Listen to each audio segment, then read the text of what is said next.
እግዚአብሔር አምላካችን የተመሰገነ ይሁን። እግዚአብሔር አምላካችን ትልቅ አምላክ ነው። በእግዚአብሔር ዘንድ ምንም የማይቻል ነገር የሚባል የለም። እግዚአብሔር ይመስገን። አሁን ለምሳሌ ሰው እንዲህ ይላል፣ ሰው ይታመምበታል አይደለ? ሰው ሲታመምበት መጠነኛ ቀለል ያለ ከሆነ ምንም አይመስለውም። በቃ ተጽናንቶ ይኖራል፣ ቀለል ያለ ከሆነ ማለት ነው። ነገሩ ግለሰቡ አልሻለው እያለ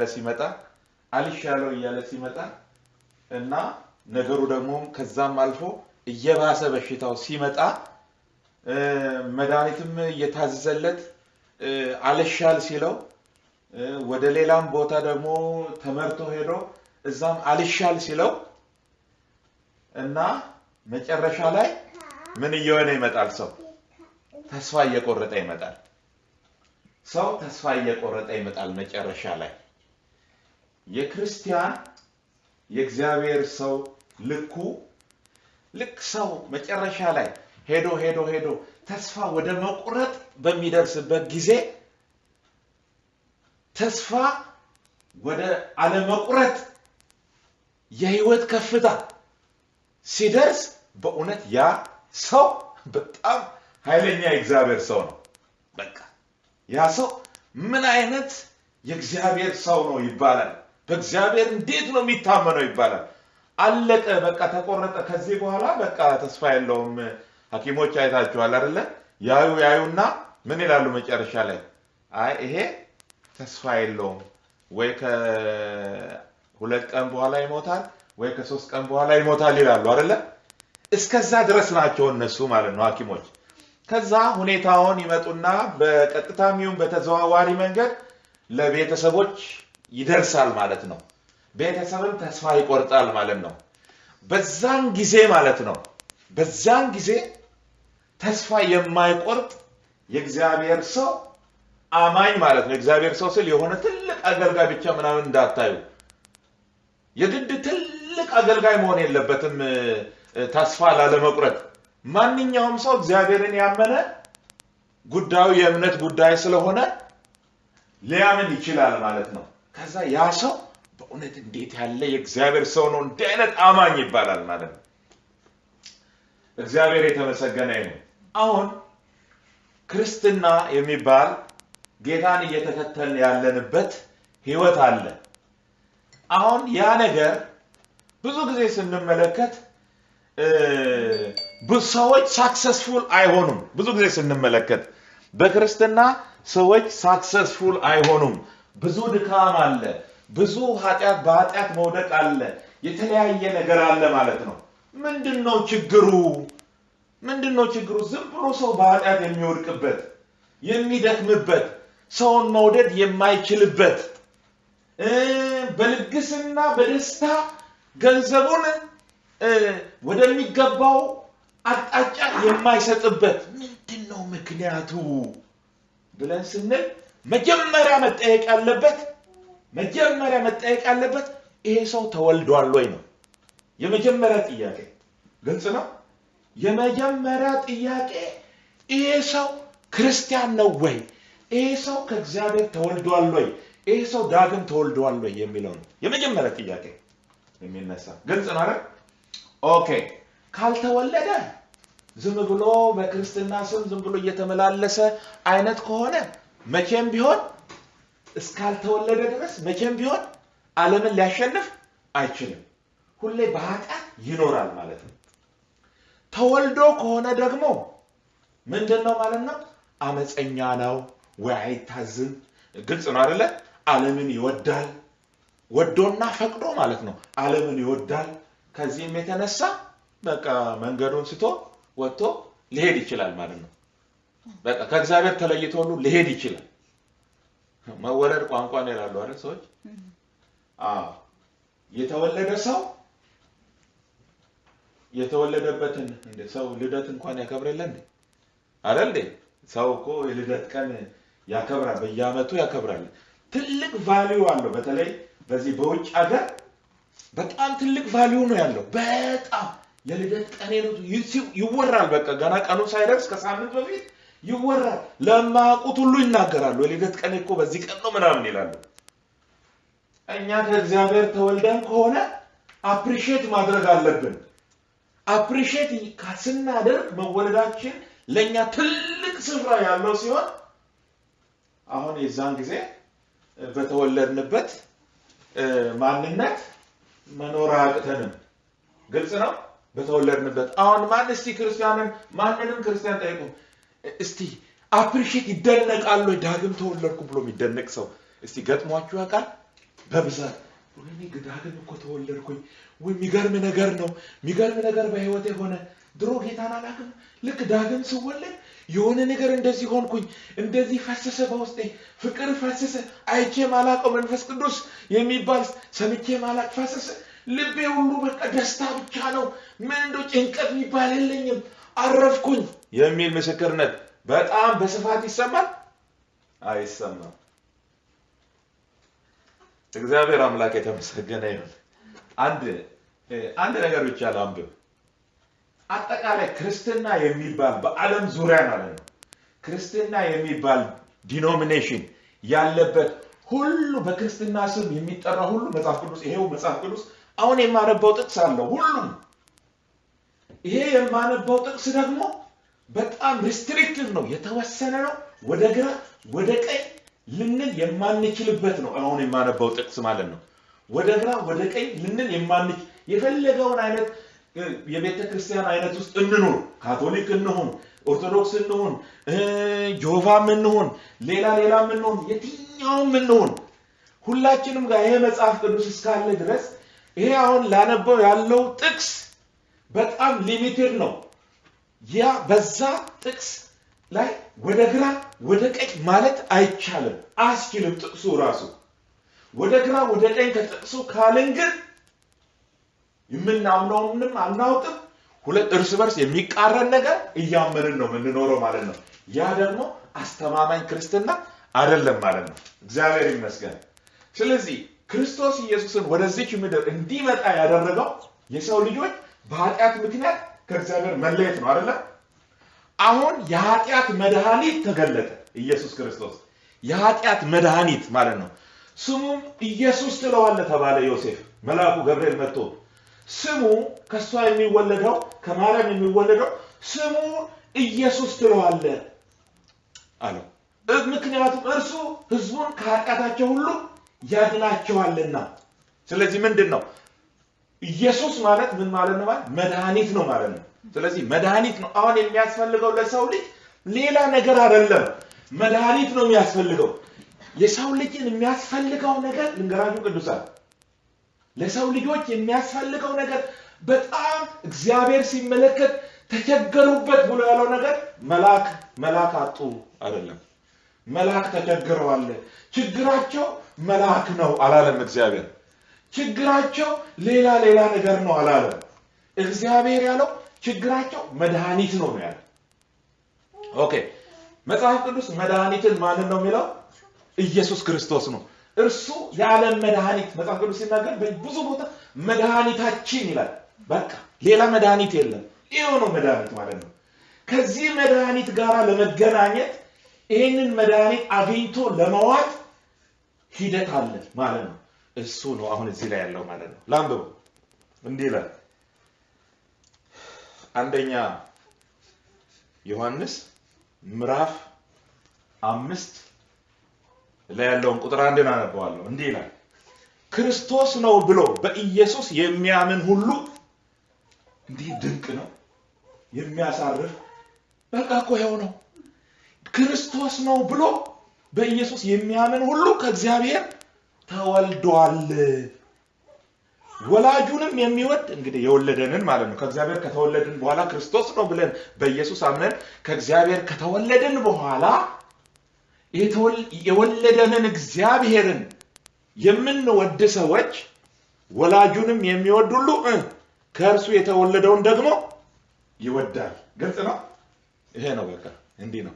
እኛ ዳግም የተወለደ ሰው ከእግዚአብሔር የተወለደ ሌላን ዳግም የተወለደን ሰው ይወዳል። ግልጽ ነው። ይሄ ባህሪ ነው። በቃ በመወለድ ያገኘነው ባህሪ ነው።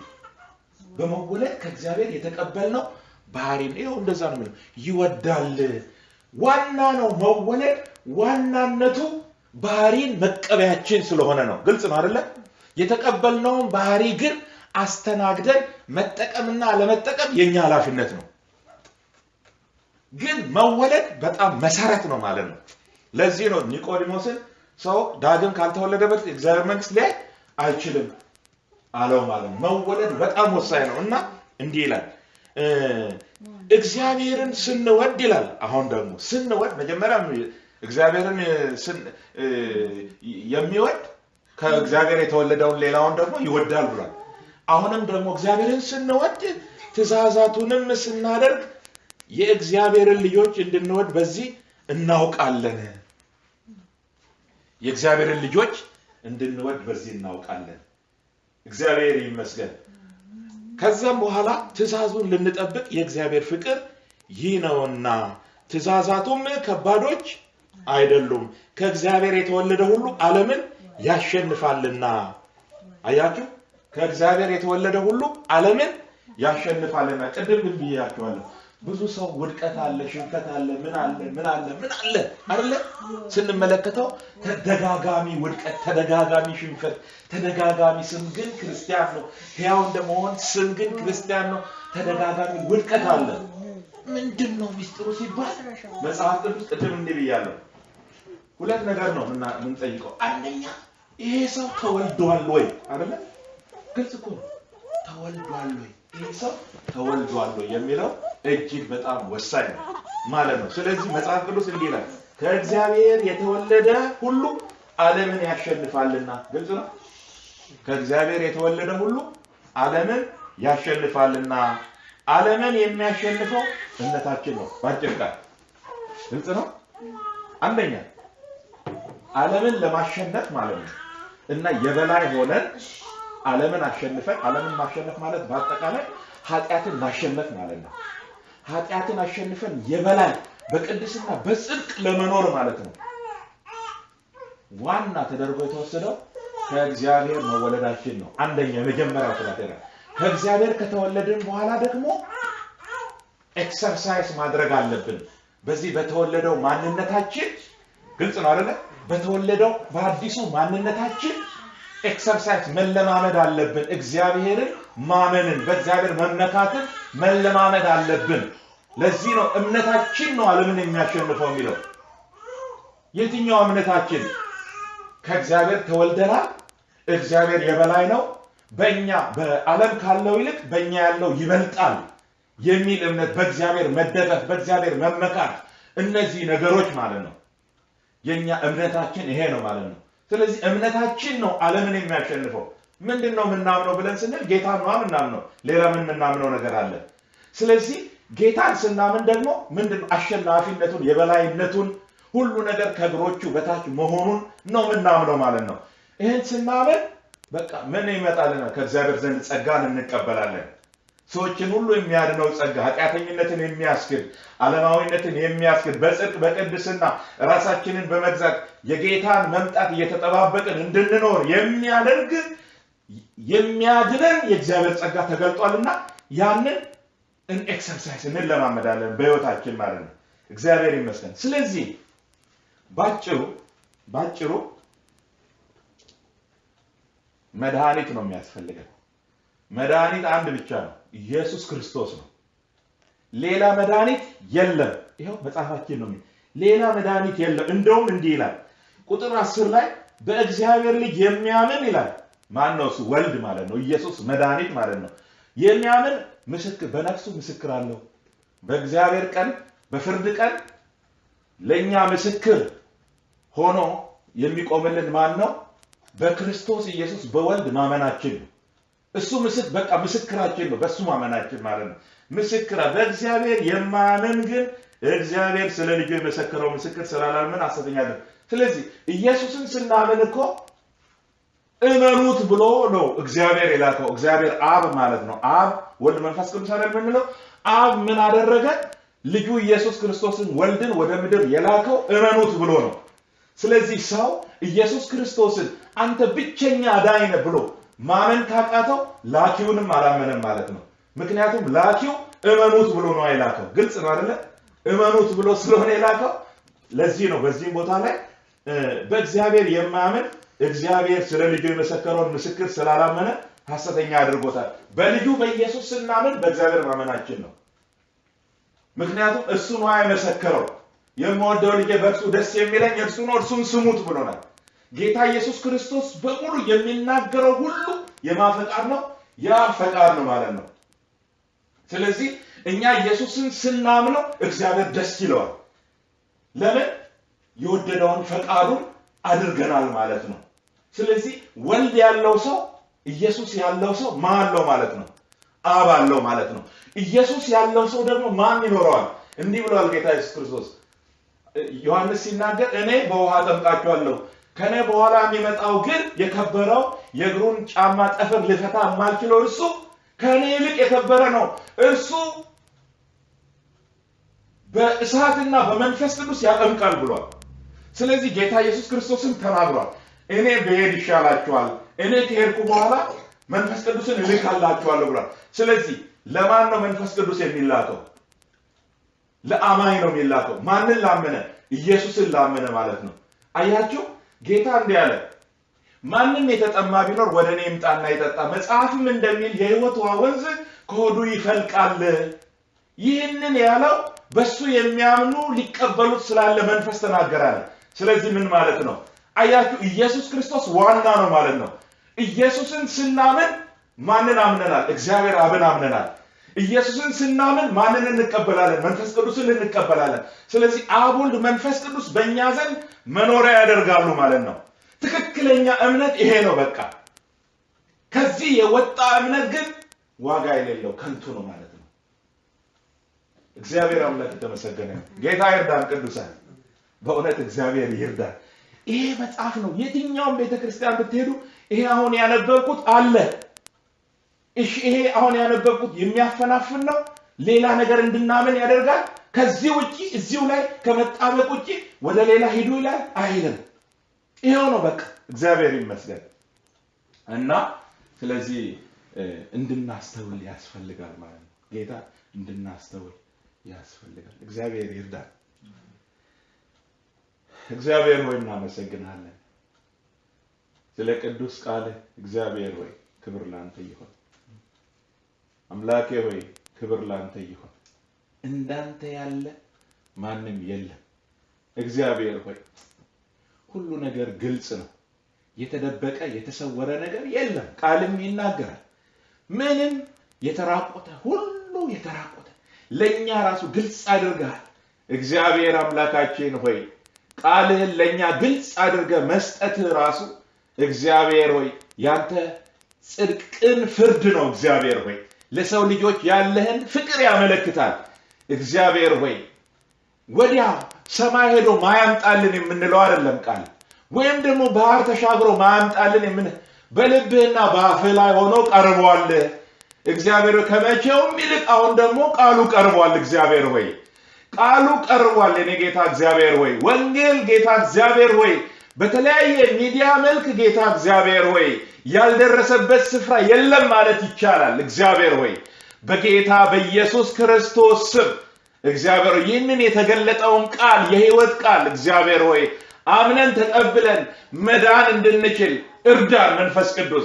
መንፈስ ቅዱስ ወደዚህ ምድር በመጣ ጊዜ ዓለምን ስለ ሶስት ነገር ይወቅሳል ብለን እንደተናገር፣ ስለ ኃጢአት እግዚአብሔር ሆይ ስለ ጽድቅ ስለ ፍርድ ይወቅሳል ብለን እንደተናገር፣ እግዚአብሔር ስለ ኃጢአት ደግሞ በጌታ ኢየሱስን ስላልተቀበሉ ስላላመኑበት እርሱ ብቸኛ አዳኝ ነው ብሎ ስላላመኑበት ስለሆነ እግዚአብሔር ይህ መንፈስ ቅዱስ በስራ ላይ ያለው የኔ ጌታ ዛሬም የኔ ጌታ እግዚአብሔር ኢየሱስን የግል አዳኝ አድርገው ያልተቀበሉትን እግዚአብሔር ብዙ ነገር ቀላቅሎ የሚያምኑትን በኢየሱስ ክርስቶስ ስም እንዲደርሳቸው እንዲወቅሳቸው እውነቱ ይሄ ነው እንዲላቸው መንገዱ ይሄ ነው እንዲላቸው እንዲያስረዳቸው በኢየሱስ ክርስቶስ ስም ጸልያለሁ።